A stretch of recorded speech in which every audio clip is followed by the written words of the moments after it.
Eu mudei aqui eu mudei o vídeo, né? Já estou gravando outro vídeo, mas como se fosse muito meio que imediatamente o anterior. Porque eu quero encerrar o dia de hoje com essas composições, com esses vídeos, né, adiantados.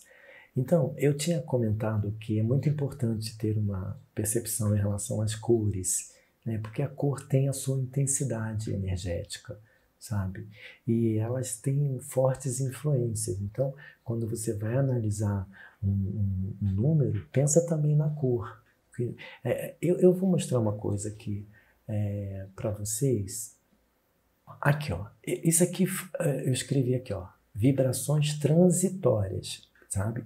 É transitória porque é dos chakras, né? A gente pode mudar a intensidade energética dos chakras e cada chakra está associado a um tom, né? Então, eu tenho um prana, né? Eu tenho um prana, que é esse campo de energia em meu entorno, em nosso entorno, e eles podem estar mais tonificados para cortar, pode estar mais desbotado, igual essa blusa. Essa blusa é muito interessante, que ela é toda desbotada, assim, né? Parece até que ela está toda, mas não é o jeito dela.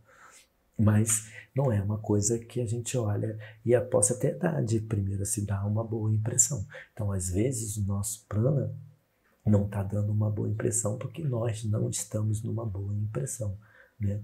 Então, essas variações, elas existem, elas existem. E isso pode ocorrer em alguns aspectos da numerologia, não em todos os aspectos. Por exemplo, quando nós nascemos num determinado dia, certo? Esse dia, ele se liga a um aspecto ser do nosso numeroscópio, que se liga à nossa primeira exigência pinacular, tá? Esses três elementos muito dificilmente eles mudam a sua tonicidade. Pelo contrário, eles se mantêm fortes nas suas tonicidades, nas suas propriedades, nas suas características, porque esses três elementos são eles que ajudam, eu diria até fundamentalmente, na formação da personalidade. Eles ajudam demais na formação de uma personalidade. E isso é comprovado pelas pesquisas e pelos estudos que nós, numerologistas, fizemos e fazemos. Então, não tem muita variação. Mas existem outros aspectos que já varia, como o próprio aspecto estar do numeroscópio, a próprio ascendente numerológico pode sofrer interferência, que não é muito comum, mas acontece. O nosso signo numerológico, que também não deve sofrer influência de variação, mas às vezes sofre. E aí, aqui, ó, voltando aqui, veja, eu fiz uma meia bagunça aqui, porque sou um tanto anarquista, sabe qual é? Então eu tenho muita dificuldade de seguir assim a regra e tal, até porque é muito difícil. Não tem, eu sempre falo, numerologia, tarô, astrologia, essas coisas todas, mil modos de ver, tem, o Xing, enfim, tantos outros oráculos, eles estão ligados a uma coisa de mistério, né? São místicos, são oráculos, né? São arcanos, então tem muito mistério. Então, em cima disso, é muito difícil você definir uma coisa como uma coisa única, ou como uma coisa padrão, como regra, né? Não é isso. Tem lá a numerologia, a astrologia tem lá sua condição de captar uma didática, captar uma ciência, mas não de forma generalizada, entendeu? Então, aqui eu fiz um quadro para vocês terem uma noção mais ou menos, que isso, como eu disse, ele é transitório e pode variar, mas só para ter uma noção, aqui ó, que cada cor está ligado para alguns elementos. Vocês vão ver que aqui tem alguns elementos, por exemplo, ó, secundários, que eu chamo secundários, ó, 18, 12, 11, 15, 22, que se correlacionam também com elementos primários, mas se correlacionam, como eu disse, em um determinado momento. Você viu, eu botei 9 aqui, aqui também tem 9, aqui tem um 18, mas não tem um 9. E 1 mais 8 não dá 9. Então, Porque nós temos diferença. Essas duas cores aqui de cima, por exemplo, ela está mais ligada numa coisa transcendente, mais de sabedoria, uma coisa que vai muito, que transcende mesmo, uma coisa muito mais sutil. Esse 18 aqui, ó, ele já está na parte afetiva do acolhimento. Ele acolhe, ele está mais por um lado até mesmo do sofrimento, sabe? Diferente do 9, o 9 ele tem a sabedoria.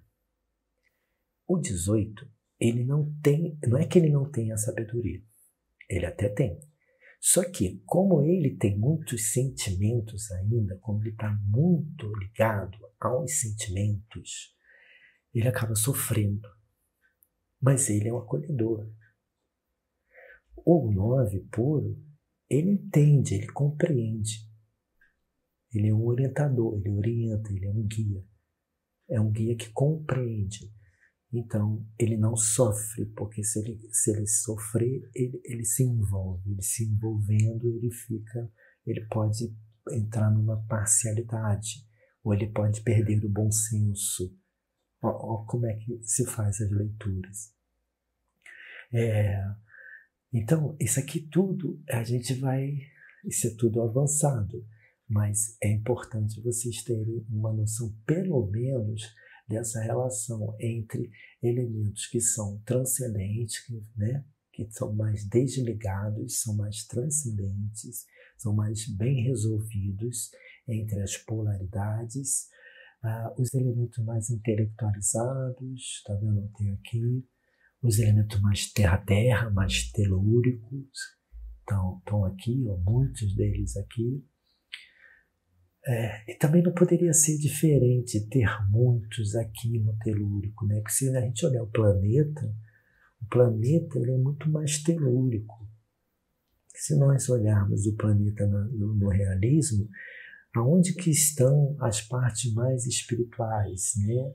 Onde tem aqui os etéreos, que você vê uma cor para o etéreo aqui, e aqui na transcendência, que também está numa coisa mais espiritualista. Se a gente, vamos fazer assim por uma escala menor, né? Se nós tivermos 10 países no planeta, um país não é capitalista, não é materialista, entende? Então é mais ou menos essa proporção mesmo, tá? Isso tudo a gente precisa compreender. Temos cores de poder, né? Poder. Tem que se ter cuidado na questão do poder, porque às vezes a gente tem o poder absoluto, né? E tem o poder por uma autoridade, mas que não necessariamente ela seja uma coisa absoluta. Pois a gente tem no poder, nós temos a autoridade e temos o autoritarismo. Isso é importante discernir na interpretação, ok? Então aqui temos os afetivos, né? Aqui, inclusive, nesse estudo mais avançado, a gente consegue detectar algumas coisas bastante interessantes quanto a gênero, né? Essa coisa que hoje chama, né, orientação sexual, essa coisa, né, de gênero, a gente consegue identificar aqui.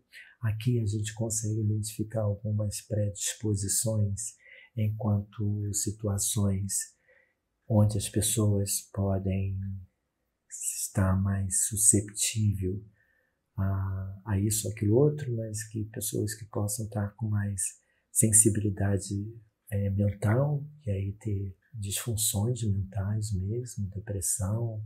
A gente pode ver aqui algumas deficiências mesmo, né, que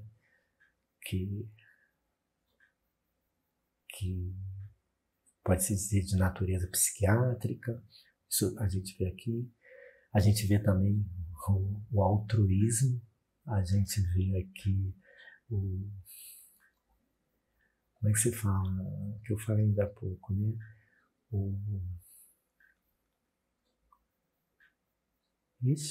autoritarismo, enfim.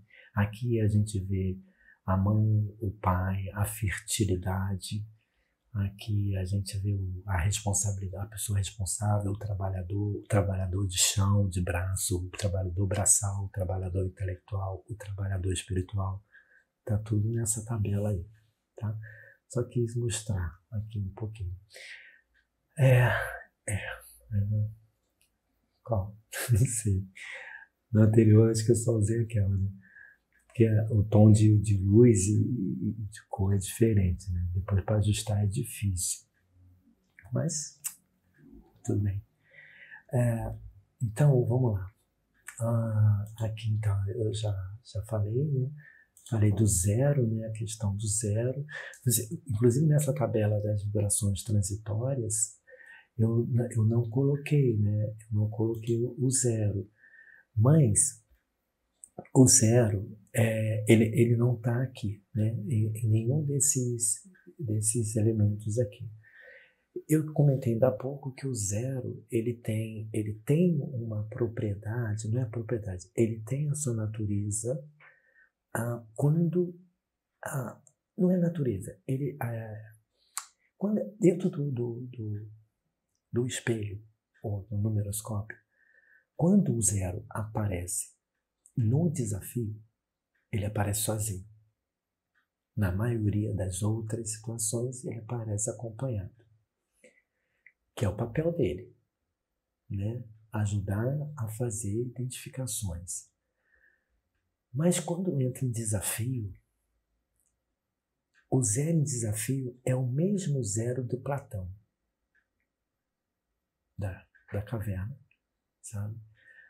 O zero do desafio, ele é o zero que a gente fala, indefinido. Então, o zero, a propriedade do zero no desafio é qual? Indefinido.